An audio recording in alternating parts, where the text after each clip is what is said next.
შინაგან საქმეთა სამინისტროს სტატისტიკა 2025 წლის რატომღაც მხოლოდ 9 თვის არის ჯერჯერობით გავრცელებული და მოკლედ 2025 წლის პირველი 9 თვის განმავლობაში საქართველოში მომხდარა 4480 ავტოსაგზაო შემთხვევა. 345 ადამიანი დაიღუპა და 6051 დაშავდა. დაღუპულებიდან 112 არის ქვეითი და რაც ყველაზე რთული სათქმელია და სამწუხარო 35 ბავშვი არის ერთ წელიწადში მარტო ავტოსაგზაო შემთხვევების გამო დაიღუპა 35 ბავშვი. და ყველაზე ძველი წლების წინა წლების სტატისტიკასაც გადავხედეთ და პრაქტიკულად არაფერი დიდი განსხვავება არ არის, თითქმის ერთი და იგივე შედეგებია და არ ვიცი ამას რა უნდა ეშველოს ბატონო, მე უნდა ერთ-ერთი მიზეზი გითხარით ესეც იყო, რომ თქვენი კომპეტენტური აზრიც გვინდოდა ამ საკითხთან დაკავშირებით, როგორ უნდა გამოვასწოროთ აი ჩვენი უკულტურობა გზაზე რა.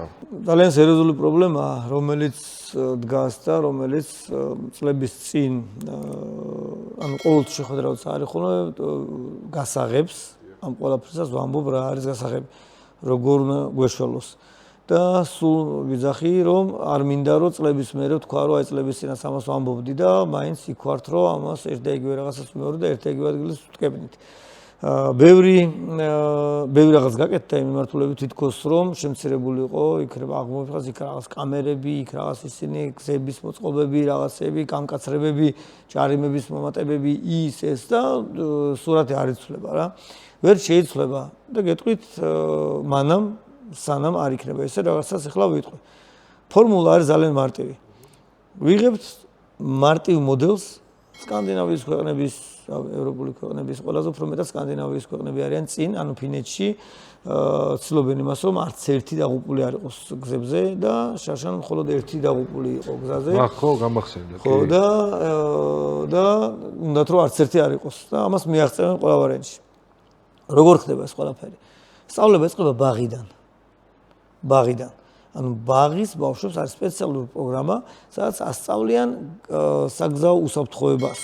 ანუ როგორ უნდა გადავიდეს, ქუჩაზე გადმოვიდეს, რას მიაქციოს ყურადღება, ასე შემდეგ, იმიტომ რომ ფეხით მოსწავლეები თქვენ დაასახელეთ ციფრი, ძალიან ცუდი ციფრი, რომელიც, ძალიან ცუდი ციფრია და ესეთი ანუ ფეხით მოსწავლეების დაღუპვა, საერთოდ ანუ ცივილიზებულ სამყაროში, საერთოდ შეიძლება ერთეული ვიპოვოთ სადმე.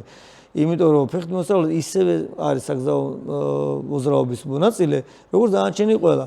მაგრამ ეს თუ არ აუხსენით, არ ვასწავლეთ, ხო, საიდან გაიგებს ამას? ანუ ის რომ საფრთხე საიდან შეიძლება მოდიოდეს, მომდინარეობდეს, ხო, ამის განსაზღვრა მასაც უნდა შეეძლოს. ის რომ მაგალითად ზებრა გადასასვლელია და გვერდზე არც გავიხედავ, დავხრი თავს და გადავალ, ხო? იქ შეიძლება ბევრი რაღაცა მუშაობ. მაგალითად, ავტობუსი შეიძლება იყოს ისე გაჩერებული, რომ იმის იქით ხილვადობა არ იყოს და მე რო ზებრაზე გადავალ, იქიდან რომ ავტომობილი მოდის, ის ხომ ყისერად ვერ გაჩერდება, რაღაცა ინერციას ხო ჭირდება, შეკავება რა, რაღაც გარკვეული დრო ჭირდება, რეაგირების დრო ჭირდება, რაღაცები ჭირდება.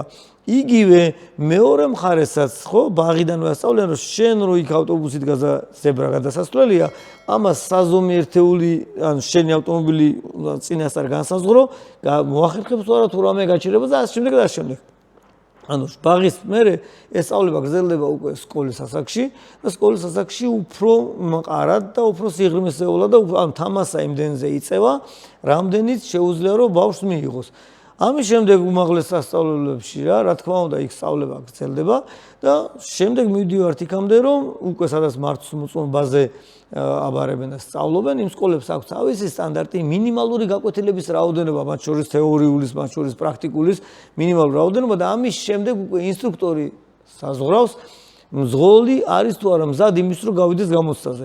შეიძლება 200 გაკვეთილი იარო. ანუ თუ მზად არ ხარ ინსტრუქტორი არაფრით არ მოგცემს საბუთს რომელთა შენ გახვალ გამოცდაზე.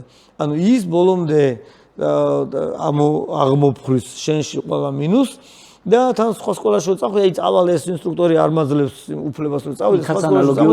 ეგ ყველაფერი მოყვება, ხო, რა თქმა უნდა, იმიტომ რომ ის ინსტრუქტორები თვითონ არიან მომზადებული და გადამზადებული, თუ რა უნდა ასწავლოს და როგორ უნდა ასწავლოს, რომ უსაფრთხო მძღოლი მიიღოს. იმიტომ რომ ყველაზე მეტად სიცოცხლე არის ყველაზე მეტი ფასეული. ანუ ვერაფერს ვერ შეცვლი, უკან ვერ დაიბრუნებ. ანუ სიცოცხლე თუ უკვე რაღაცა ნაბიჯი გადადგი, უკვე თუ ეს სიცოცხლე რაღაცნაირად დაკარგე.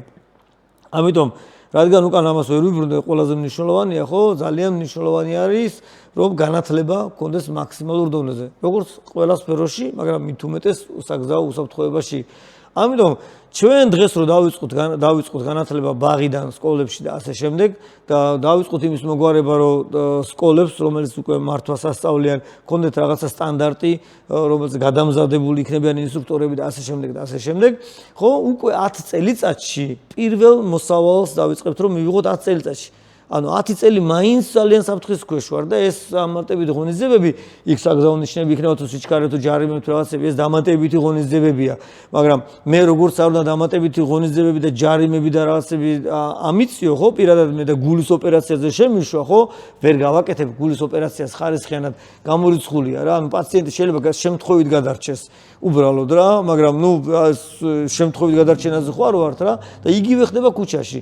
ანუ შემთხვევით თუ გადავრჩებით არის რა, იმიტომ რომ დღევანდელი ცოდნა ჩვენი რაც არის, ხო, არის ძალიან დაბალი, დონე არის ძალიან დაბალი. ყველა მძღოლი არის თვითნასწავლი. ანუ წარმოგიდგენიათ, ანუ თვითნასწავლი და მძღოლები ამბობენ ხოლმე ხშირად, რომ აი მე 20 წელია საჭესთანავ ვინ რა უნდა მასწავლოს რა. კი, საკუთარმა გამოცდილებამ რაღაცეები მოგიგროვა, მაგრამ ეგ არის მაქსიმუმ 10%. ანუ 10% თვითნასწავლი მძღოლის ვერ ცდება ცოდნის.